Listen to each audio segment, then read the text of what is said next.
Traumatisme. On starte ça, pas de musique. Fret sec, direct. C'est un sujet que je connaissais pas du tout jusqu'à il y a 2 ans. Puis là, je suis tombé sur certains livres qui tracent des parallèles entre la douleur chronique neuropathique, qui n'a pas de cause connue, et la mémoire traumatique. Voyant en fait carrément la douleur chronique comme une mémoire traumatique de douleur logée dans le tronc cérébral qui se réactive en fonction de triggers dans l'environnement, de déclencheurs. Et j'ai commencé à m'intéresser au traumatisme. Parce que pour moi, un traumatisme, t'avais ça quand t'allais faire la guerre en Afghanistan puis tes amis mouraient devant toi. J'avais pas réalisé qu'en réalité, c'est quelque chose de très commun. J'avais pas réalisé ça du tout. Et depuis 1 an, 2 ans que je fais des lectures là-dessus, ça a complètement changé ma vision de l'être humain. Puis je me rends compte que c'est un facteur majeur pour expliquer le comportement humain. Étant donné que c'est un sujet très médical, pour me donner de la sécurité dans la justesse du sujet et avancer avec beaucoup d'humilité, quand je vous explique ce que je vais vous expliquer, je vais vraiment aller vous donner ma lecture simplement d'un chapitre écrit par un médecin, spécialiste internationalement reconnu en traumatisme, qui s'appelle Gabor Maté. Gabor est un médecin de Vancouver qui a travaillé pendant 20 ans dans un des pires quartiers au monde en termes de dépendance et de problèmes de drogue avec le fentanyl, entre autres, dans les quartiers chauds de Vancouver, et qui a développé une expertise dans les traumatismes et le stress physiologique. Il a écrit un livre, son dernier, qui s'appelle « Le mythe de la normalité », « The Myth of Normal ». Et dans son livre, le premier chapitre, c'est carrément, simplement, une explication de c'est quoi un traumatisme. Parce que Gabor dit, puis je suis bien d'accord, on n'a aucune idée c'est quoi en général dans notre société, là. Puis avec ces explications, ça donne énormément de clarté. J'avais envie de vous partager ça. Premièrement, Gabor Maté commence son livre avec une petite histoire où il dit que il arrivait d'une conférence qu'il avait donnée à Philadelphie en avion. Il pétait le feu, il était de bonne humeur parce que la conférence qui portait justement sur l'addiction et les traumatismes avait vraiment bien été. Les gens avaient été agréablement surpris de la qualité de la conférence. En avion, en revenant, Air Canada l'avait upgradé en classe affaires par générosité. Puis il n'avait pas eu à payer une scène pour ça. Il était bien content. Puis en arrivant au-dessus de Vancouver, il vous trouvait ça beau, la vue. Il était de bonne humeur. Il se voyait quasiment avec une auréole au-dessus de la tête. Et il avait hâte de raconter la conférence à sa femme, Ray, qui était supposée de venir le chercher à l'aéroport. 2 minutes avant de sortir de l'avion, il reçoit un texto de sa femme qui dit « Hey, j'ai oublié, je suis pas encore parti. Veux-tu encore que j'aille te chercher ou préfères-tu prendre un taxi? » Puis là, il tilt. Il tombe vraiment de mauvaise humeur. Il écrit à sa blonde « Ah, laisse faire, c'est correct. » Puis il retourne chez eux en taxi. Ça y prend 20 minutes. Rendu chez eux, il se met à bouder sa blonde. Il évite son regard, il répond en monosyllabes, il s'enferme dans la chambre, il veut pas parler de la conférence, il aboude. Et là, il dit, qu'est-ce qui peut amener un homme de 71 ans à avoir une réaction aussi immature. Là, je vous lis un petit extrait du chapitre. Dans de tels moments, il y a très peu de Gabor adultes qui se manifestent.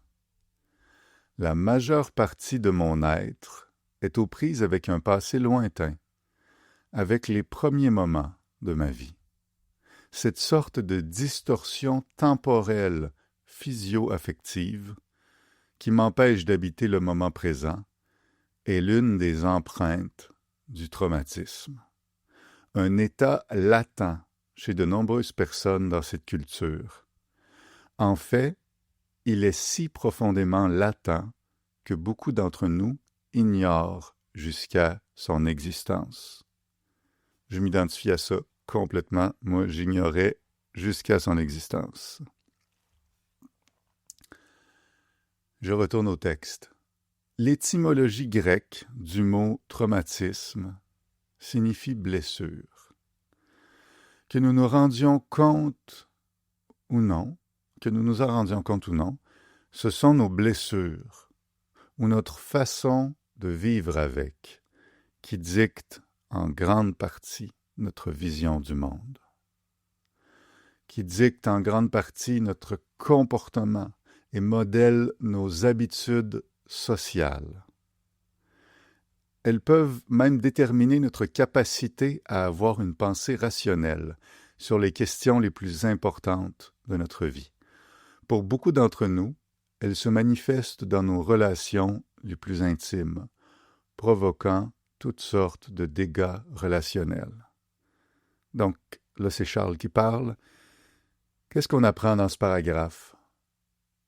Le traumatisme est une blessure qui vient du passé et qui nous ramène dans le passé et qui prend un peu le contrôle de notre cerveau, hijack notre système nerveux et vient dicter nos comportements, nos habitudes sociales et même notre vision du monde.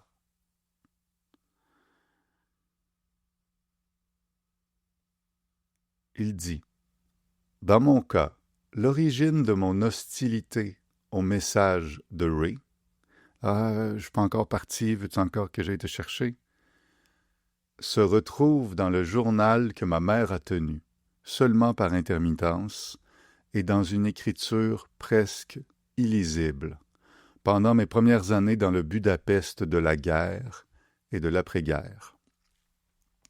OK. Là, Gabor Maté va donner un petit extrait de journal que sa mère avait écrit quand lui, il avait 1 an. Fait que ça fait 70 ans.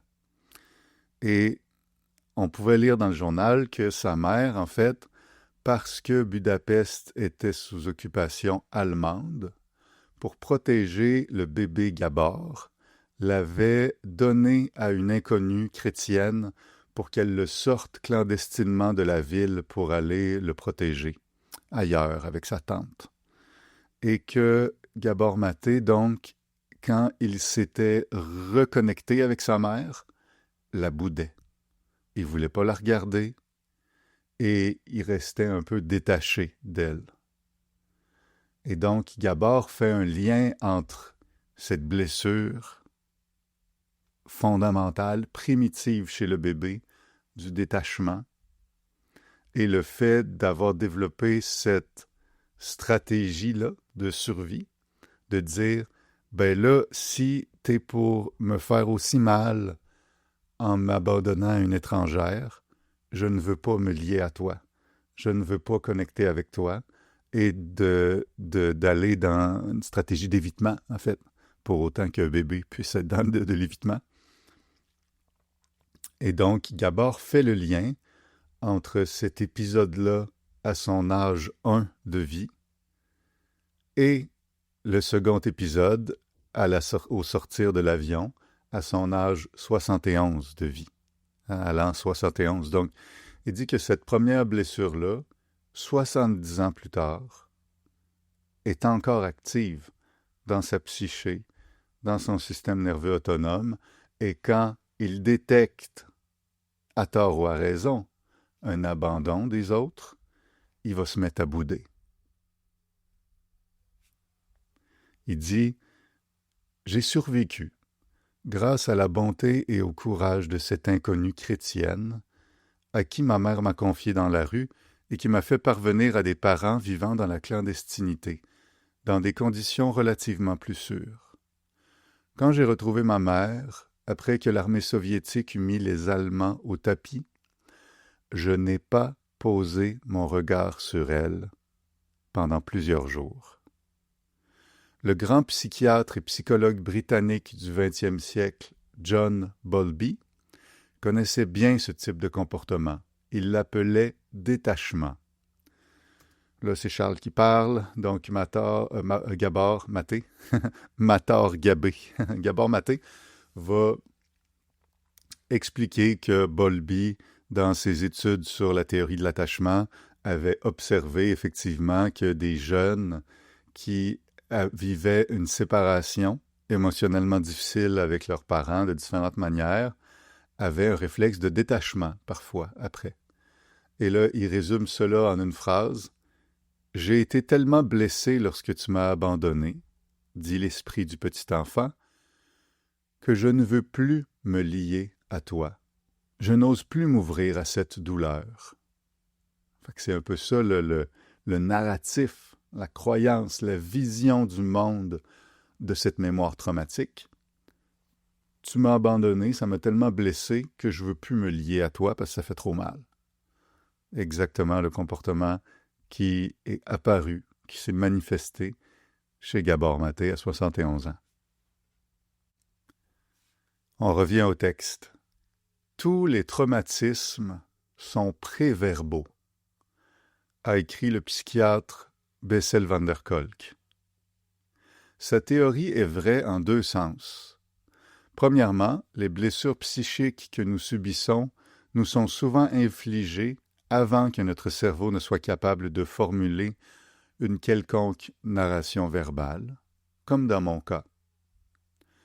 Deuxièmement, même lorsque nous sommes dotés de langage, certaines blessures sont imprimées dans des zones de notre système nerveux qui n'ont rien à voir avec le langage ou les concepts. Il s'agit notamment des régions du cerveau, bien sûr, mais aussi du reste du corps. Donc le traumatisme se loge dans des parties du cerveau qui ne sont pas connectées à la verbalité, et même dans notre corps, carrément. Elles sont stockées dans des parties de nous auxquelles les mots et les pensées n'ont pas directement accès. Nous pourrions même qualifier ce codage traumatique de subverbal, sous la verbalité. Comme l'explique Peter Levine, la mémoire consciente et explicite n'est que la pointe proverbiale d'un iceberg très profond et très puissant. Elle laisse à peine entrevoir les strates immergées de l'expérience implicite primaire, qui nous touche d'une manière que l'esprit conscient peut à peine imaginer. On résume ça. Notre conscience, c'est un petit bout de notre psyché. C'est juste la pointe du iceberg. Le gros de notre psyché est sous la conscience. Et c'est là que les traumas vont se loger, dans l'expérience implicite primaire. Et là, Gabor commence un paragraphe où il va vraiment nous expliquer c'est quoi un traumatisme. Ce qu'est un traumatisme et ce qu'il provoque. C'est parti. L'empreinte des traumatismes est plus endémique que nous pourrions le croire. Ça veut dire elle est partout, c'est un problème. Je ne me rappelle plus c'est quoi la différence entre une pandémie et une endémie, là, mais il y en a beaucoup partout. Cette affirmation peut surprendre, car le terme « traumatisme » est devenu une sorte de mot valise dans notre société. On met tout et n'importe quoi là-dedans. En prime, le mot a endossé un certain nombre de valeurs familières qui brouillent et diluent sa signification. Une définition claire et complète s'impose. en particulier dans le domaine de la santé. Et puisque tout est lié, dans pratiquement tous les autres de la société. Donc, Gabor nous dit je pense qu'on serait dû pour une petite définition du mot traumatisme, parce qu'à cette heure, on utilise le mot pour définir tout et son contraire. On dit j'ai été prendre une marche hier, puis j'ai vu une annonce Non, ça n'a pas rapport. J'allais donner un exemple qui n'a aucun rapport. J'ai vu un film hier, puis j'ai été traumatisé par ce film-là. En fait, c'est une utilisation un peu trop large du mot traumatisme, en dire j'ai vu un film et j'ai été traumatisé, parce que ça ne serait vrai que si la vue de ce film-là nous laissait diminuer dans nos capacités, dans notre fonctionnement de manière durable. C'est peut-être un mauvais moment, c'est peut-être un mauvais souvenir, c'est peut-être un moment vraiment désagréable et émotionnellement chargé, mais pour qu'un film nous ait vraiment traumatisés, il faut qu'il nous le laisse diminuer de manière durable. Et donc, on voit que, des fois, quand on utilise le mot traumatique, on l'utilise dans un sens un peu trop large pour sa vraie définition médicale. Et parfois, on l'utilise dans un sens trop étroit aussi. Par exemple, pour définir uniquement les gens qui ont traditionnellement un PTSD, les gens qui ont fait la guerre en Afghanistan, mettons. Ben, c'est vrai qu'ils vivent du traumatisme, mais si on l'utilise juste pour définir les gens pour qualifier l'état du système nerveux des gens qui ont fait la guerre, c'est une définition très étroite.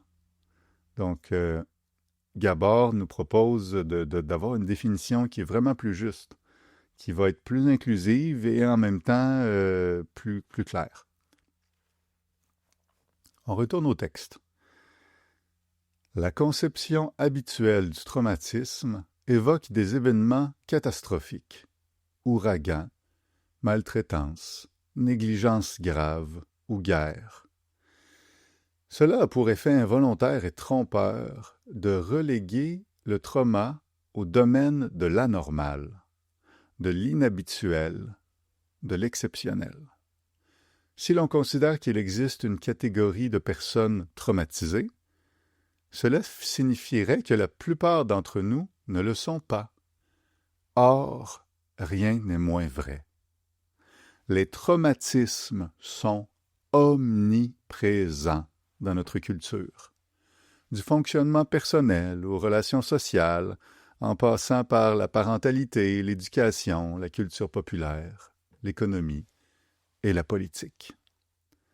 En fait, une personne qui ne porterait pas les marques d'un traumatisme serait un cas isolé. Nous sommes plus proches de la vérité quand nous posons les questions suivantes. Où est-ce que je me situe sur le spectre large et étonnamment inclusif des traumatismes? OK, là c'est Charles qui parle. Fait que on voit déjà dans ce paragraphe que les traumatismes qu'on associe habituellement à des événements catastrophiques sont en réalité beaucoup plus communs que ce qu'on pourrait penser. En fait, on est tous et toutes, à quelque part, sur le spectre du traumatisme. Une question plus fondamentale se pose d'abord. Qu'est-ce qu'un traumatisme? Et là, j'aime beaucoup ce que Gabor Maté fait. Il ose donner une définition. Beaucoup de gens n'osent pas définir, parce que définir, c'est se commettre dans notre vision de la chose, et ça fait qu'on peut être contredit, puis qu'on laisse de la place, puis de la pogne à argumenter contre notre position. Gabor ose définir, et j'aime ça de lui. Voici sa définition du traumatisme, telle qu'écrite dans son livre. Le terme traumatisme désigne une blessure intérieure, une rupture durable ou une scission au sein du moi, due à des événements difficiles ou blessants. Donc, pour moi, il y a trois choses là-dedans. Il y a trois éléments. Traumatisme. Premièrement, notre moi, notre self, notre psyché intégrée, notre cerveau fonctionnement de manière fluide, se divise, se coupe, se sépare, se rompt, se morcelle. Ça, c'est une chose. Après ça, il faut que ce soit à long terme, donc il y a quelque chose de durable là-dedans, et c'est face à un événement difficile. Donc, 3 éléments.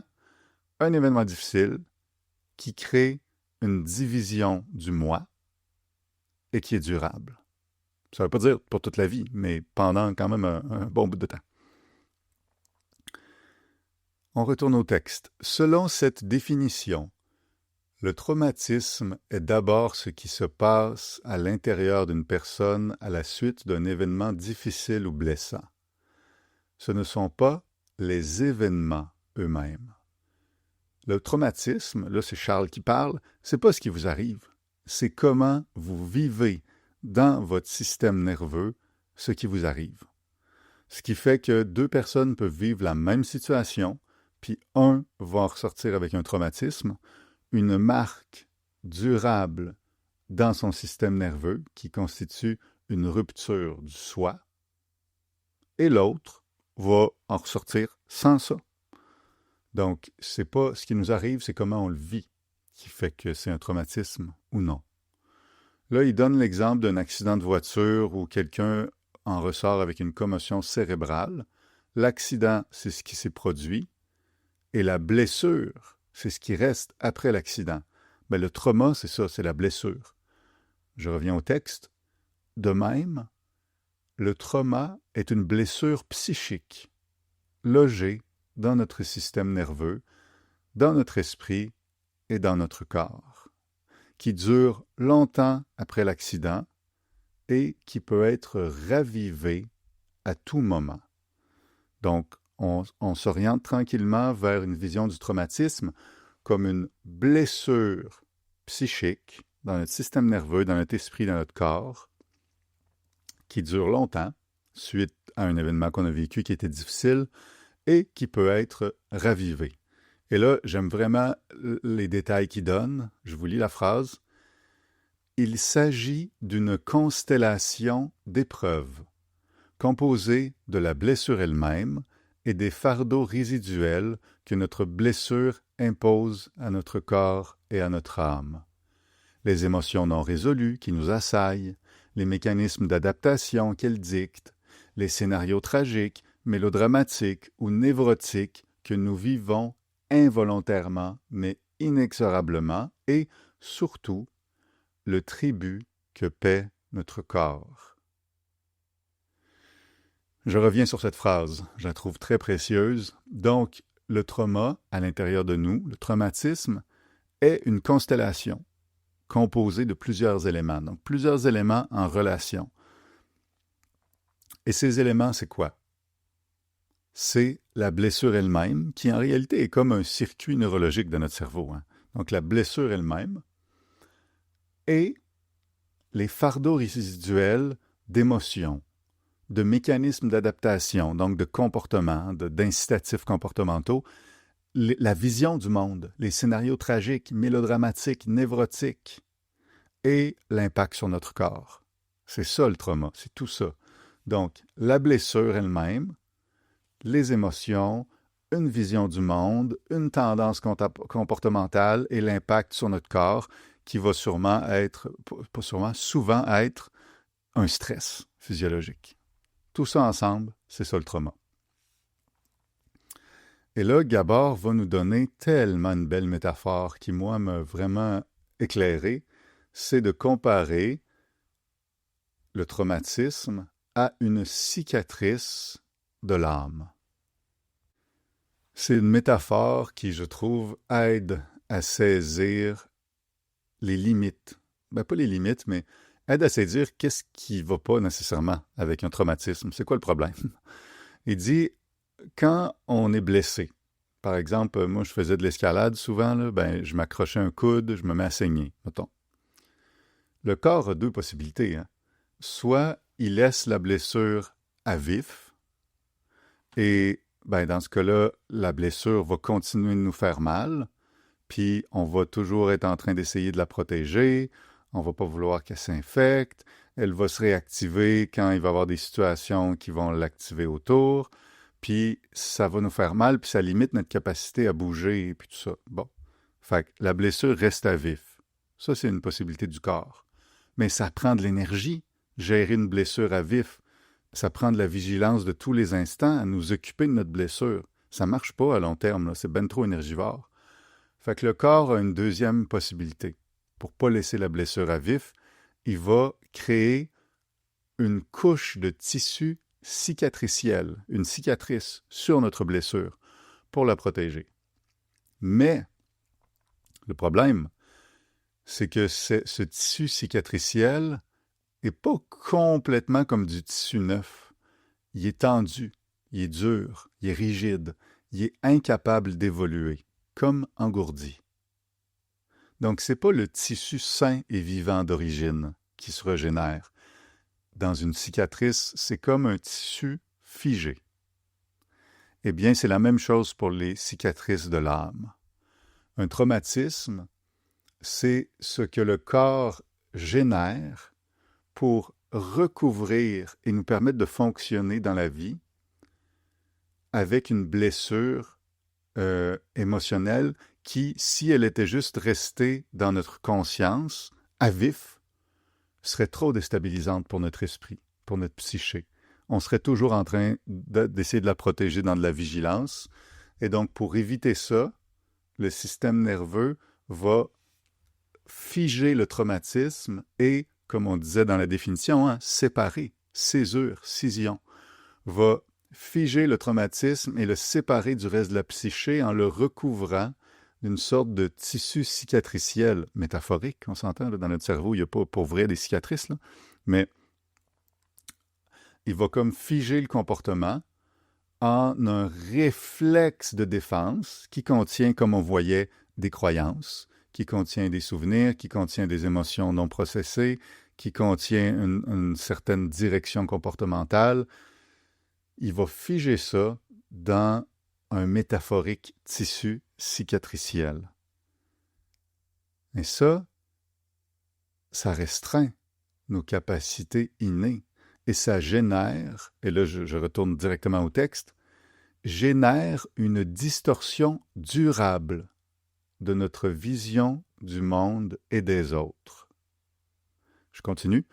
Le traumatisme, tant que nous ne l'avons pas surmonté, nous maintient bloqués dans le passé, nous prive des richesses du moment présent et limite ce que nous pouvons devenir. En nous poussant à réprimer les parties blessées et indésirables de notre psyché, il fragmente le soi.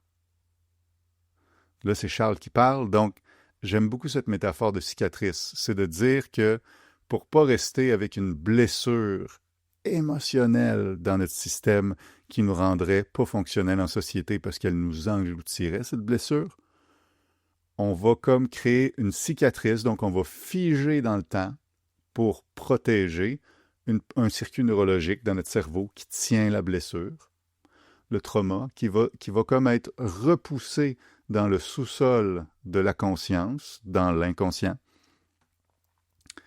et qui reste figé dans le temps. Donc, cette blessure-là n'a pas accès à notre développement émotionnel, cognitif, à notre maturation neurologique normale, qui régule les émotions, qui processe les souvenirs, tout ça. Non, parce qu'elle est rendue figée et séparée, comme une cicatrice est figée et s'arrête d'évoluer comme du tissu sain.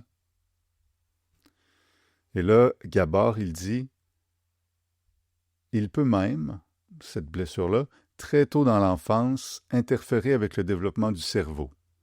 Et, comme nous le verrons, le traumatisme est un antécédent et un contributeur de toutes sortes de maladies tout au long de la vie. Et pas juste des maladies mentales, des maladies physiques aussi. Ensemble, ces impacts constituent un obstacle majeur et fondamental à l'épanouissement d'un très grand nombre de personnes. Pour citer à nouveau Peter Levine, qui est un spécialiste du trauma, ouvrez les guillemets, Le traumatisme est peut-être la cause la plus esquivée, ignorée, dépréciée, niée, incomprise et non traitée de la souffrance humaine. Vous comprenez pourquoi ça m'intéresse autant. OK. Dans le prochain paragraphe, qui s'appelle « Deux types de traumatisme », Gabor Maté va distinguer ce qu'il appelle le traumatisme avec un T majuscule, qui vient des événements de vie catastrophiques, horribles, guerre, viol, mort d'un ami dans nos bras, etc. Trauma avec un grand T, versus des traumas avec un petit t, qui sont ce à quoi il réfère quand il dit que le trauma est omniprésent dans nos sociétés. C'est surtout le trauma avec un petit t, qui n'est pas nécessairement d'événements catastrophiques, mais plutôt de choses dans notre vie dont on a manqué. Des choses qui auraient dû être là, mais qui n'étaient pas là. Par exemple, la possibilité, en fait, quand on est petit, de se réguler avec une figure d'attachement sécure, avec qui on se sent inconditionnellement aimé, mettons. Ben, l'absence de ça peut créer un trauma avec un petit t. Je reviens au texte. Il peut s'agir de harcèlement par d'autres enfants, de commentaires durs, occasionnels mais répétés d'un parent bien intentionné, ou même simplement d'un manque de lien affectif avec les adultes qui s'occupent de l'enfant.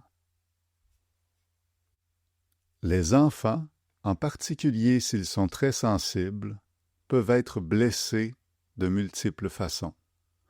Par des expériences négatives, certes, mais aussi par une absence de conditions positives, comme la non-satisfaction de leur besoin de se sentir compris, ou l'impression de ne pas être reconnu ou accepté, même par des parents aimants. On saute un peu plus loin dans le texte. Si, malgré des preuves cumulées depuis des dizaines d'années, les traumatismes avec un T majuscule ont peine à faire leur apparition sur l'écran radar de la médecine, les traumatismes avec un T minuscule passent encore totalement inaperçus. Même si nous établissons cette distinction entre les traumatismes, étant donné le continuum et le large spectre de l'expérience humaine, n'oublions pas que dans la vie réelle, les limites sont floues, ne sont pas faciles à tracer et ne doivent pas être rigidifiées. Gabor nous dit que les deux formes de traumatisme, avec un petit t, avec un grand T, représentent toutes deux une fracture du soi et de la relation au monde. Cette fracture est l'essence même du traumatisme. Comme l'écrit Peter Levine, le traumatisme est une perte de connexion avec nous-mêmes, notre famille et le monde qui nous entoure. Il est difficile de reconnaître cette perte, car elle se produit lentement avec le temps. Nous nous adaptons à ces changements subtils, parfois sans même nous en rendre compte.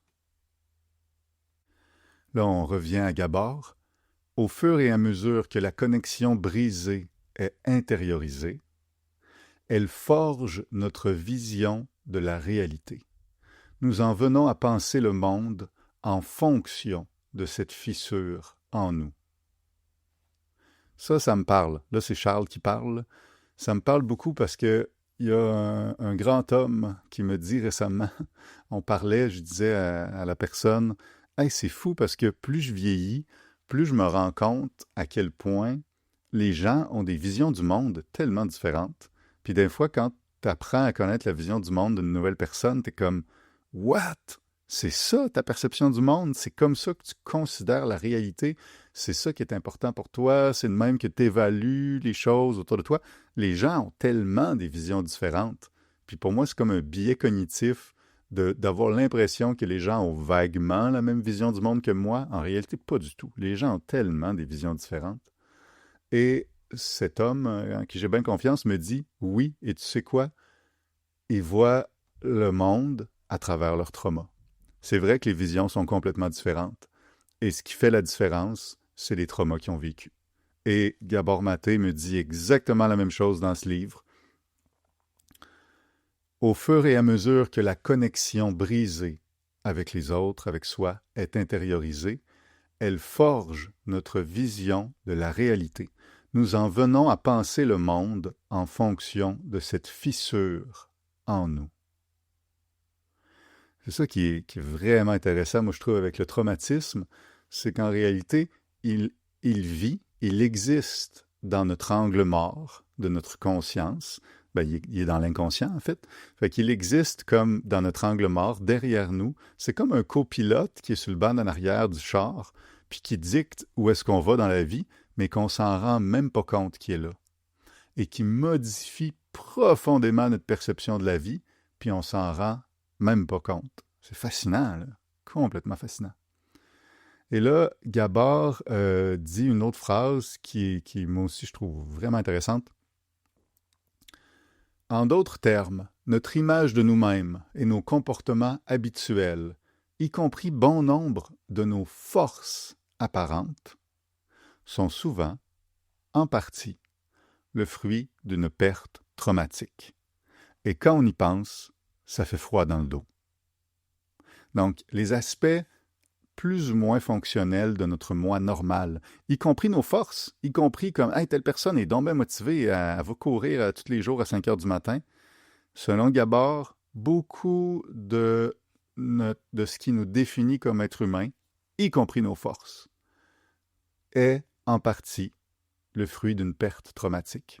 Puis c'est vrai que ça fait froid dans le dos, parce que ça change complètement la perspective qu'on a sur l'être humain, puis la notion de libre arbitre, puis la notion de responsabilisation individuelle, puis ça change bien des affaires. Puis ça, il explore ça tout au long du livre, que je recommande chaudement. Et là, la prochaine phrase, je m'identifie vraiment à ça. Cela peut aussi être déconcertant pour beaucoup d'entre nous de considérer que, aussi heureux et bien adaptés que nous pensions être, nous pouvons nous situer quelque part sur le spectre du traumatisme, même si nous sommes loin de celui avec un T majuscule. Moi, je me vois complètement là-dedans. Étant un homme blanc, homosexuel, cis, je pensais que le trauma ne pouvait pas s'appliquer à moi. Je pensais que je n'avais pas vécu des choses assez difficiles pour être traumatisé à moins d'aller faire la guerre. Et en lisant ce livre d'un spécialiste sur le trauma qui, d'ailleurs, est reconnu par d'autres spécialistes, parce que je lis aussi Peter Levine qui cite, je lis aussi Bessel van der Kolk qui cite, je lis aussi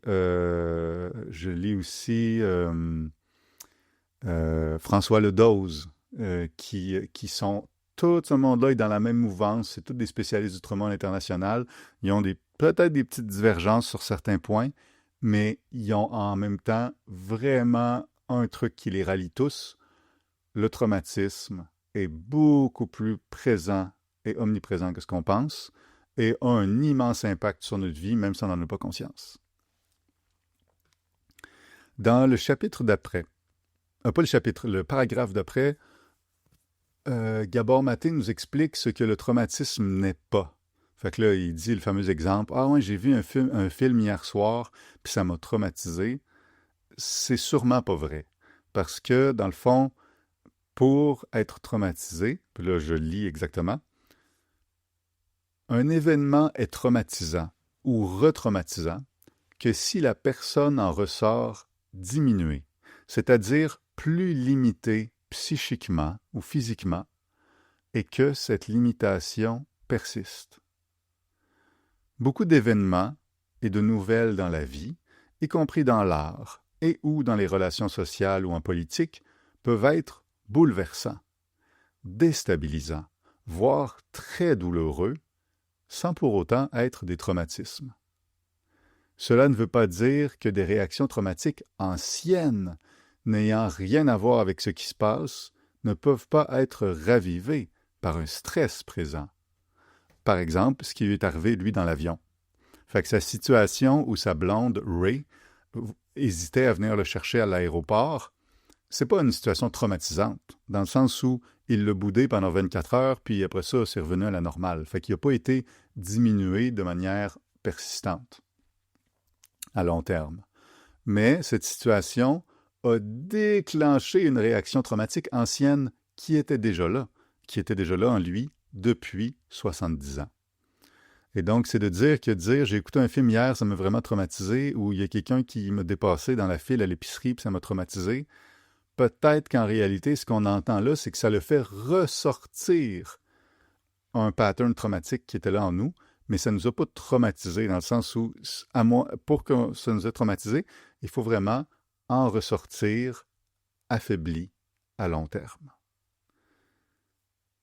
Donc, c'est ce que je vous dis quand ce qui est intéressant de ce chapitre-là, c'est qu'il définit le traumatisme à la fois d'une manière plus large que ce qu'on pourrait penser, dans le sens où ça s'applique aux gens aussi qui n'ont pas fait la guerre, et plus étroite qu'on pourrait penser, dans ce sens où non, c'est pas vrai que juste écouter un film, ça va me traumatiser. Ben, c'est peut-être possible, mais c'est exceptionnel.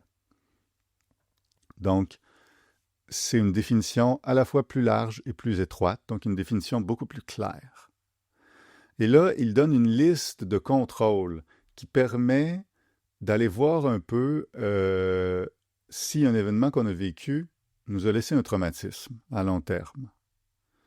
Donc, il met à la négative, dans le sens où il dit « ce n'est pas un traumatisme si ça ne limite pas ou restreint pas vos actions, ça ne diminue pas votre capacité à ressentir, à réfléchir, à faire confiance, à vous affirmer, à éprouver des souffrances sans succomber au désespoir, ou de la compassion face à la souffrance. » Donc, il donne plein d'exemples ça, c'est les caractéristiques du traumatisme. Si ça ne fait rien de ça, puis vous avez juste passé un mauvais moment, ce n'est pas un traumatisme. Ce n'est pas un traumatisme si vous pouvez ressentir votre douleur, votre chagrin et votre peur sans être submergé, sans avoir à vous réfugier dans le travail, à vous consoler de manière compulsive ou à vous appuyer sur des stimulants, quels qu'ils soient. Donc, il donne plein d'exemples pour dire, si par contre, il y a certains de ces éléments-là qui ont suivi, par exemple, j'ai écouté un film hier soir, puis ça m'a tellement bouleversé que depuis 3 mois, j'ai commencé à fumer du pot à tous les jours, puis je suis certain que ce film-là est la cause. Oh, là, peut-être qu'on vient s'appuyer sur des substances pour gérer notre vie émotionnelle. Ah, fait que je vous lis la petite phrase. Si vous reconnaissez en vous ces entraves chroniques, cela pourrait bien représenter l'ombre d'un traumatisme, avec un T minuscule ou majuscule. La présence d'une blessure émotionnelle non guérie. OK, donc on est maintenant rendu dans une autre partie qui va toucher le traumatisme et la dissociation. Cette partie-là, on va l'aborder dans le prochain podcast, ou en tout cas un prochain podcast. J'espère que, comme moi, cette lecture-là du livre du médecin spécialiste en trauma Gabor Maté vous aide à avoir un modèle opérant de l'être humain qui est plus subtil, qui va expliquer les comportements humains à partir de choses qu'on a vécues il y a parfois très longtemps, qui nous ont laissé dans notre système nerveux des marques indélébiles. Pour moi, je sais que l'effet, c'est me donner beaucoup plus d'empathie encore pour les êtres humains. Et de me dire que mon voisin, par exemple, qui me crie après à matin parce que j'ai mis un peu de neige avec ma souffleuse dans sa cour, cette réaction-là de me crier après, c'est pas né d'une décision consciente de se lever un matin et de dire « Ah, matin, je vais aller crier après mon voisin ».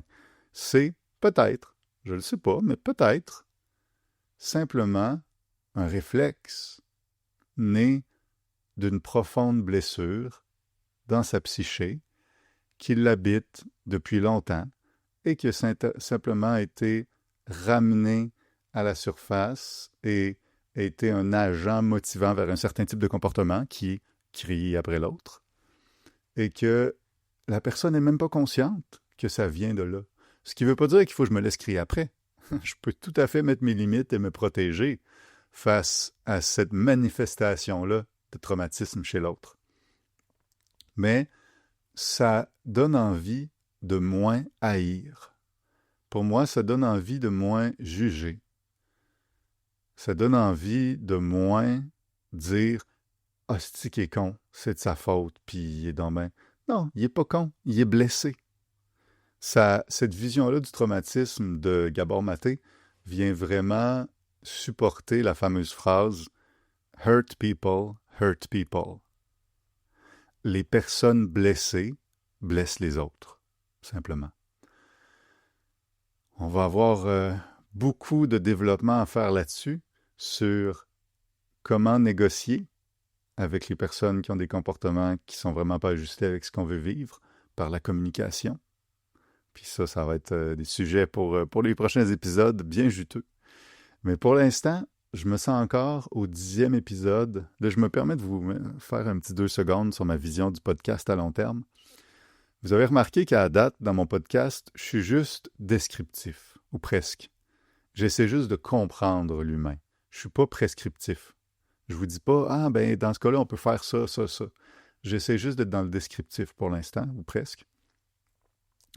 Quand on va avoir une base commune de compréhension descriptive du comportement humain, éventuellement, on va commencer à s'orienter un peu plus dans le podcast, prendre soin sur « OK, maintenant qu'on sait tout ça des êtres humains, qu'on sait que leur système nerveux est structuré autour de la détection du danger et de la sécurité, et que quand il n'y a pas de sécurité qui est détectée, il y a des mécanismes neurologiques primitifs qui se mettent en jeu dans la branche sympathique de notre système nerveux pour essayer d'assurer notre survie et qui peuvent nous faire et dire des affaires un peu niaiseuses d'un fois. Une fois que je sais que les êtres humains sont partiellement pilotés sans s'en rendre compte par des blessures qui sont dans leur angle mort, dans leur inconscient, une fois que je sais X, Y, Z, qu'est-ce que je fais avec ça? Mais je ne suis même pas rendu au qu'est-ce que je fais avec ça, parce que j'ai envie qu'on se donne une profonde compréhension commune, et tranquillement, d'épisode en épisode, on va aller vers le qu'est-ce que je fais avec ça. Mais moi, je vise 52 épisodes par année, un par semaine, en moyenne. Ce qui fait qu'on a du temps en masse. Là, on est juste à l'épisode 10. Donc, on a du temps en masse. Restez avec moi, vous allez voir. On va éventuellement passer du descriptif au prescriptif.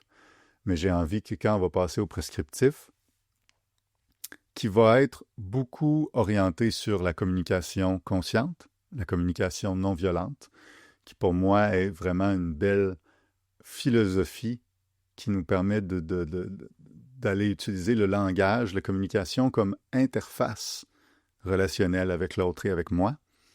On va aller vers là. Mais là, on se donne une compréhension commune pour savoir de quoi on parle et c'est quoi le sens derrière l'incarnation de la communication consciente.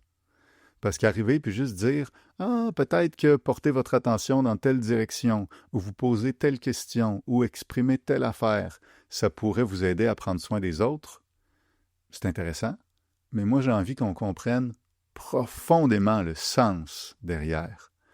Et là, par ces descriptions-là du comportement humain que je vais vous tirer de différents livres écrits par des médecins, des psychologues, des psychiatres, on se fait une compréhension commune du comportement humain sur laquelle la communication et prendre soin va s'appuyer. On continue ça dans un prochain épisode.